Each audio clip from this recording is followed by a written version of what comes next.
beautiful day out there today. We got a great one in today. Got a lot of wet ball drills. You don't often get that rain, nice cold rain. Kind of went out on purpose. One of the things I was disappointed in Saturday scrimmage, it was really cold out. The wind chill was pretty good, maybe in the teens. And I wasn't happy just with, well, we have to go outside kind of attitude. So, talk about attitude all the time. The guys had a great attitude today. Added an element with the rain that we didn't have on Saturday. But great scrimmage on Saturday. Defense won the scrimmage, as you may have heard. For the scrimmage, like most scrimmages, I say it comes down to turnovers. If the offense doesn't turn the ball over, you probably win the scrimmage if you turn it over. It's game-changing plays. You'll probably lose it. And even with that being said, with the turnovers that our offense did have, they still, at the end it looked like a blowout. It should have been a blowout, to be honest with you. But the offense moved the ball at times, and a lot of good plays made out there on the field, both sides of the ball.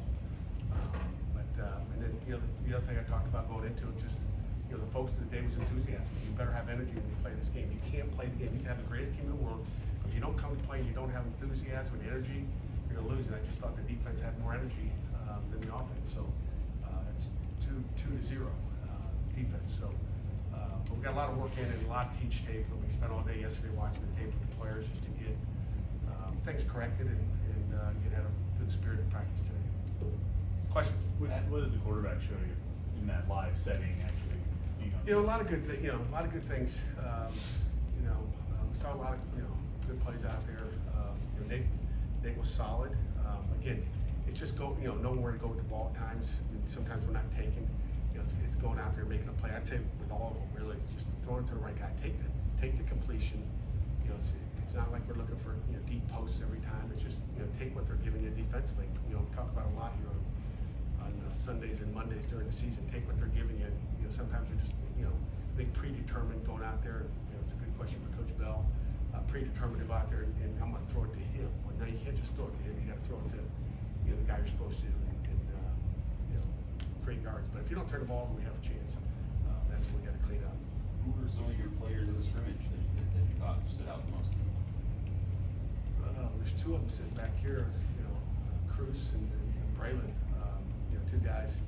I think I warned you about, what Brookins was doing last week, and he had a heck of a day. Lovelace is, Brandon George, I'll say as well. Brandon George had one of his best scrimmages I think he may have had here. I kind of said to him before, it's like, right, because I don't watch just the linebackers, I'm watching everybody, I'm watching 22. And I said to him, I don't know, it must have been Monday morning early, like, hey, I think he played really good, because I don't remember going, what the heck is Brandon doing here? And I've had some what the heck is Brandon doing here moments. But Brandon played really well. Lovelace playing at the Mike. Brandon can play. He can play any spot. He can play all three of them. He gives you little flashes of Servasi and Dennis at the Mike linebacker spot. And then Cruz, I think he played the field and the boundary. So those are two guys on defense. Nate Matlack, is continuing to show progress up front. Dayon Hayes had a nice day as well. There's a lot of guys that played well. Offensively, Conte Muffield played really good. I think Kenny Johnson had a nice day as well. I tell you what, Poppy, Williams, he had a couple great catches over the shoulder. He was impressive. Running backs, no one I can say was great, but not bad. And Barron Branson Taylor, I think, played well at the tackle spot. So with that said, are you seeing progress you want to see out of the offense, given they're picking up a new system? Yeah, I mean, you're talking, that was 7 days in, so you got 6 practice days, and then all of a sudden it's, time to go take the test. And I think after the first scrimmage, I'm happy with where we are, making some explosive plays. We just got to clean things up, and that'll happen. It's different rules and a lot of installs. If you're out there watching, you can see we're doing a lot on offense, different formations. There's stuff everywhere. So there's a lot. They've got a lot in at this point. So I'm happy with where we are. We threw some more at them today. There's more stuff in today. It's the second year in the system. Obviously, it's a new one, but this year, how's Derek Davis done at running back? Derek's done well. I mean, I think Derek runs hard. He's picking it up. He's strong. He's physical.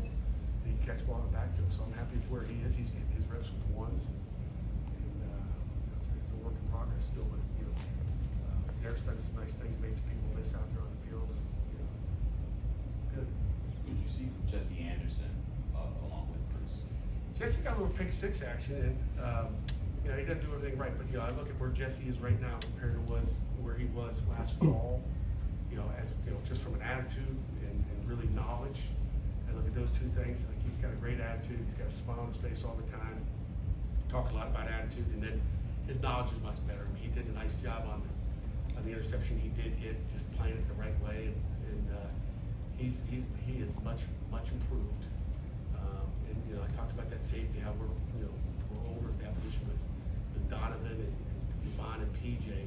Then you throw in Cruz doing what he's doing. Like, we got, you know, Cruz is going to get some action at the nickel back, which I think he can be a threat as a blitzer to the field, which is always good to have that guy.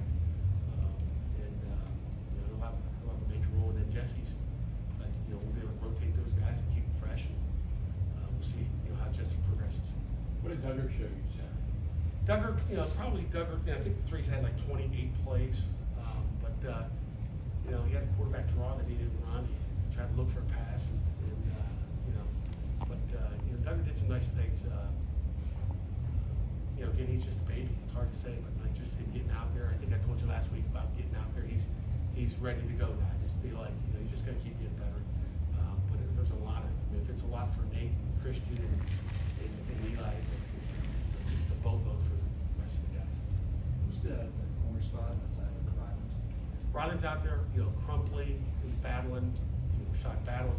Tamon, he's done a nice job out there as well, made some nice plays as well.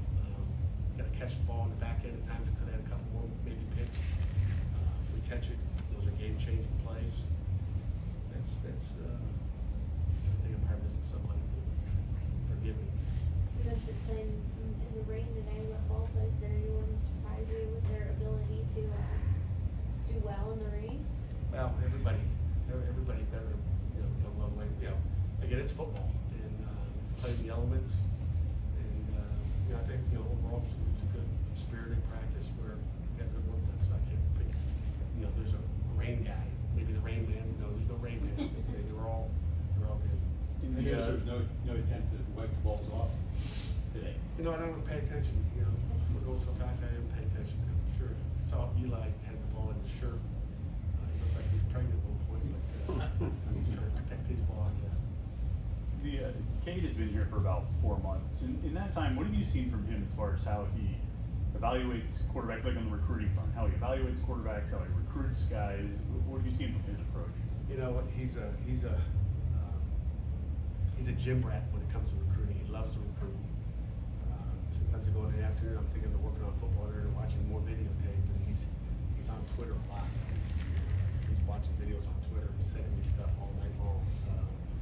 Like, go to bed, put that phone down. But he's an evaluator. He's gonna watch not just 34 players, he's gonna go highlight and say, oh yeah, we like these guys. He's gonna watch games. You know, if we're recruiting a quarterback, you know, he's gonna watch every game just about. He's gonna know everything that guy did, not just watch a short highlight and say, well, let's take that guy. So he's gonna do his homework. It's gonna be detailed and find something that fits what he likes to do. A few more? Pat, there's a change in the NFL with the rule about tackling the hip drop, they're calling it. I'm just curious if, when something like that significant happens, does that change or adjust the way that you coach players up and that you teach? Yeah, I mean, nobody wants to see that. I'm glad they did that. I think that, there's things safety-wise, I imagine college football won't be far behind. We had one on, practice, not, maybe practice 3 or practice 4 that we coached up right. We don't want to do that, I don't want to do it in the game, to hurt an opponent, and I don't want to do it, obviously against our guys. Even if it's legal, I still don't want to do it in a game. Guys get rolled up bad, it just looks ugly. I saw one that wasn't totally that tackle, but they would probably get called in the NFL, I would imagine. And again, I don't know if we thought it was live practice, but that tackle. Coach, what's your They get impression? taken out, but I don't think, you don't try to tackle like that. It just happens by accident. So there's gonna be, it's just like you don't, plan on getting hands in the face or, face masking a guy. It just happens sometimes and it's aggressive and, I don't know if they'll stop it. They're gonna put a penalty on it, but, unfortunately guys are still gonna get hurt because it just happens by accident. Coach, what's your impression of the new kickoff rule that the NFL adopted? You know, I heard about, just a little bit of it, EJ informed me of that as I walked in here. You know, it's different, I haven't seen anybody else do it, so it's hard to, you know, put my fingers on it without, you know, totally watching it and studying it, but, you know, again, anything for player safety, if they watched it somewhere else, I would, you know, I'd imagine college football, it'll happen pretty soon. And again, the way I look at it is, you know, it's coming to college football probably. We should model our game after the NFL. You know, you guys know the 2-minute warning of the NFL. Well, college football is going to have that next year. So there's things that, you know, kind of on the assistant or the head coaches, the AFCA head coaches rules committee, and you know, there's a lot of things that could change. But those are some things that, you know, it's just a safety thing. I mean, you think about, you know, why are we running down the field, wasting time running down the field, and the ball is kicked out of the end zone anyway, most of the time. I mean, if the kicker wants to kick it out of bounds, or excuse me, kick it out of the end zone, they probably kick it out of the end zone every play, you know. Even last year we did some what we call hang middle, where we wanted, you know, Ben to hang it up there so we could go tag him inside the 15-yard line, get a big hit and run down there. You know, it's just a different ballgame we're talking about right now. It's you know, safety.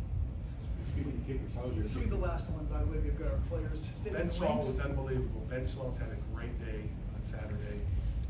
Franco and Carpenter doing a nice job, but Ben was on fire Saturday. I mean, you know, I don't think he knew what an upright was. Is that what you're asking about here? And kicker and punter. And Junko had a nice day. I mean, I would say he was probably, you know, a heck of a lot better than he was against Duke for sure. Okay, we have one last one? Yeah, just curious, you guys have benefited in the past few years of having a leader on the offensive line that's carried over and been a starter in a lot of big games.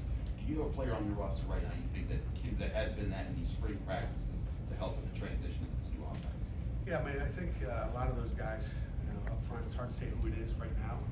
I think when we go through the summer, you really find out who those leaders are, but I would say it's Branson Taylor right now is the guy I would say. I mean, Ryan Baer's awful, you know, talking about there, and Terrence Moore as well. I mean, Terrence is a guy that is going to try to lead those guys up front as well. So I would say those 3 guys. But we'll find out who that alpha is.